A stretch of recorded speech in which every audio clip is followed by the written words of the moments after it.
I thought it would be a good idea to do a quick check-in about a lot of the yoga poses that you will see throughout the classes that I put out, and just about how you can make some simple adjustments to them as well. As you will probably see from the videos I put out, I do talk quite a lot and explain each pose as I'm going through. When I am teaching my classes in person, I generally stay on my mat. I normally am teaching kind of between 8 to 12 women, and I find it much easier to speak through the poses as I'm doing them. If not, I get really confused and kind of lose my train of thought and everything goes a bit off.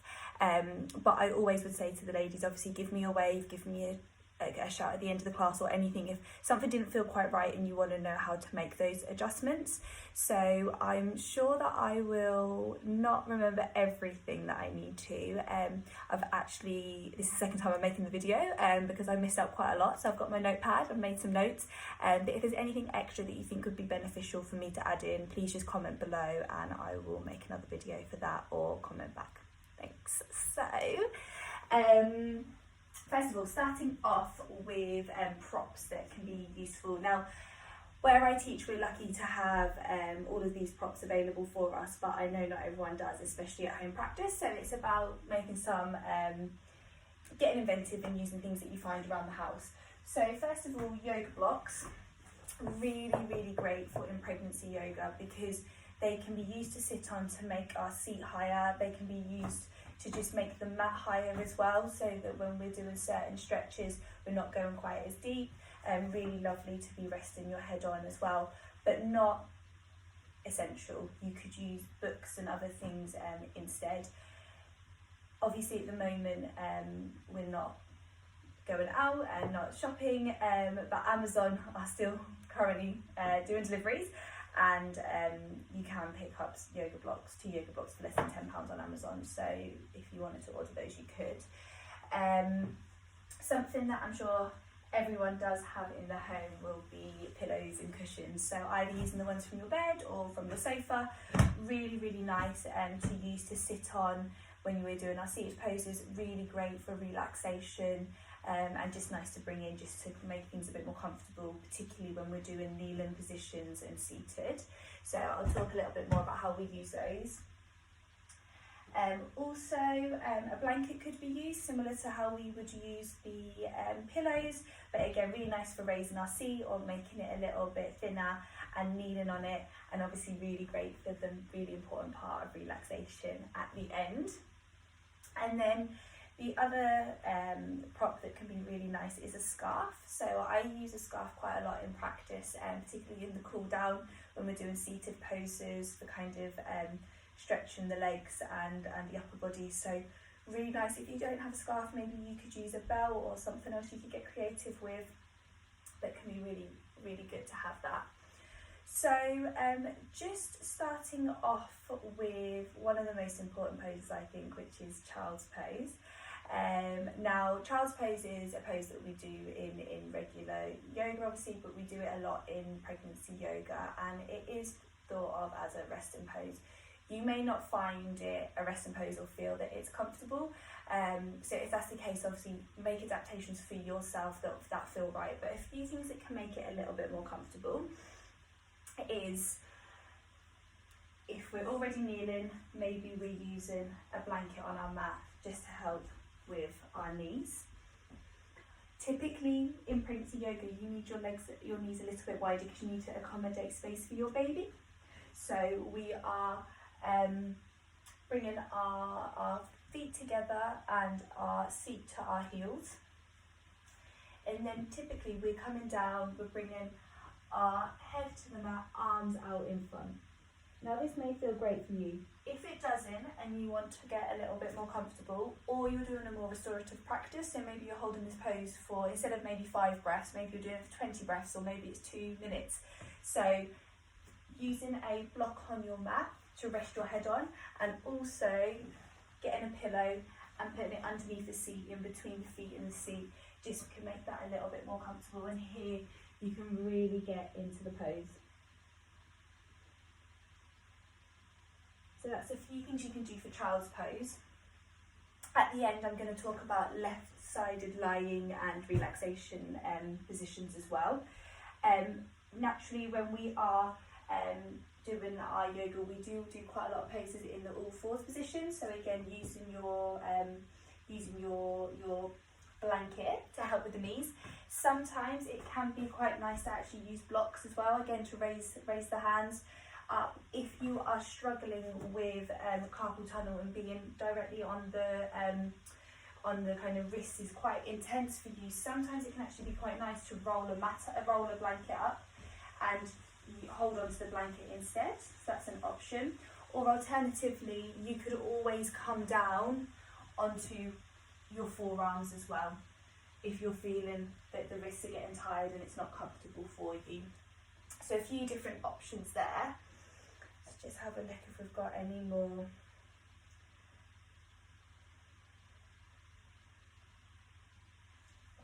Okay.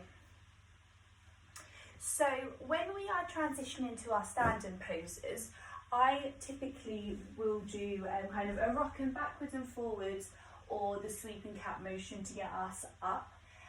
But when we come up, I really recommend that you carefully push yourself up and you look forwards so that you're not rolling your head. So typically in yoga, we might come up like this and hang down and allow our heads to come up, which is a really, really nice, lovely stretch through the neck. However, in pregnancy, because of you being more at risk of low blood pressure, it can make us feel much more dizzy.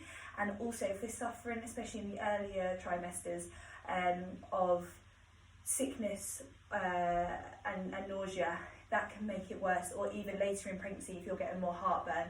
So I typically won't do many forward folds where I'm bringing the head below the heart, because I find that can just make you feel not great. Obviously, for your own practice, if that's something that feels great for you and you're not getting any negative symptoms, you go ahead and do that. That's absolutely fine. So coming into our think about our warrior poses. Now in normal yoga, we normally think about, if we're thinking about warrior one first of all, about being on a tightrope. So our heel is in line with our back foot, kind of the middle of the back foot, so that we're in a straight line. In pregnancy yoga, you actually want to think more about train tracking, so that you are thinking that you're on two separate lines, and this is just to bring stability into the pelvis.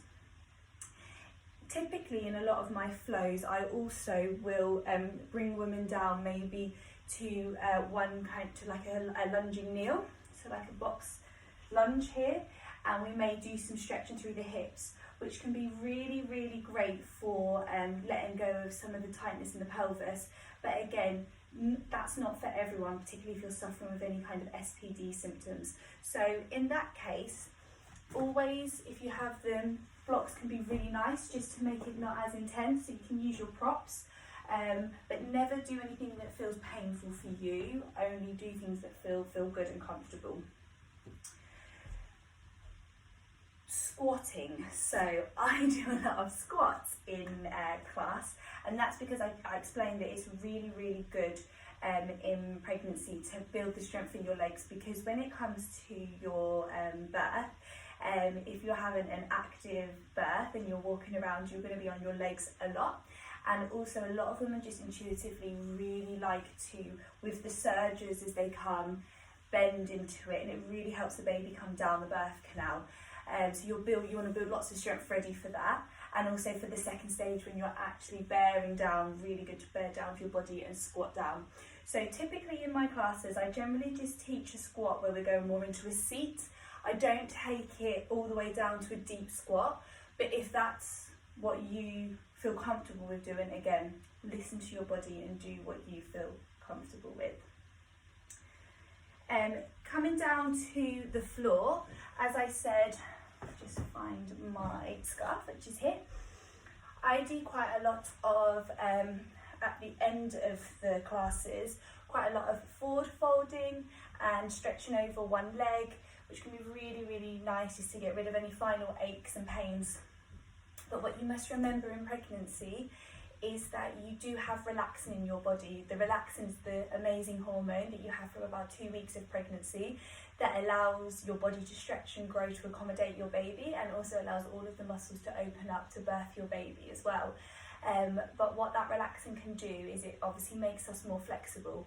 So when you're doing any of the deeper stretches, you want to feel that stretch, but you don't want to go too far and actually end up overstretching. So we generally say to go to about 70% of what you would feel is your stretch. Don't take it up to 100%. Another thing is, if you're in any seated poses, try to make sure that your feet are flexed. That will make your knees naturally come up, but it will protect your knees.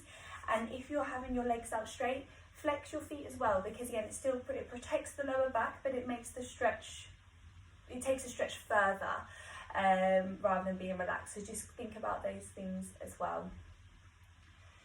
So coming to our relaxation. So finally, left-sided lying.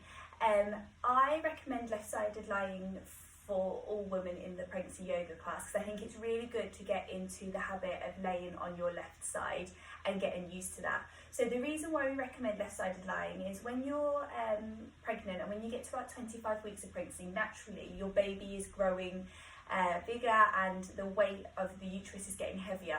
If you're laying flat on your back, then the weight of that uterus presses on one of the major blood vessels that's carrying oxygen to the baby. So we do recommend you lay on your left side just to take that weight and pressure off that blood vessel. So it's good to just get used to getting into the left lying position. So I normally grab a block and a pillow, and then bring myself down, and maybe you want to use your blanket over you, or maybe you want to support it behind your back. Coming down, and then putting another cushion in between your legs here, and just finding yourself wriggling down into a nice comfortable position.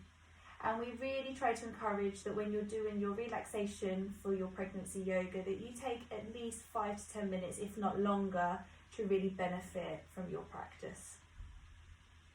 This can also be a really nice position to adopt if you're just doing some breathing work, some affirmation work, or you just feel quite tired and you want to rest, but maybe you can't get that actual sleep. It's a really good position to get into. The reason why we recommend that you have the cushion in between your legs is to just support the pelvis a little bit more. We discourage you from kind of crossing your legs, especially in the later stages of pregnancy, because it just puts more pressure on the symphysis pubis. So I hope it's only a short one, a few little things, but hopefully this has been useful for you. And like I said, if you feel that I've missed anything or you want any extra information, then just write a comment below. Thank you.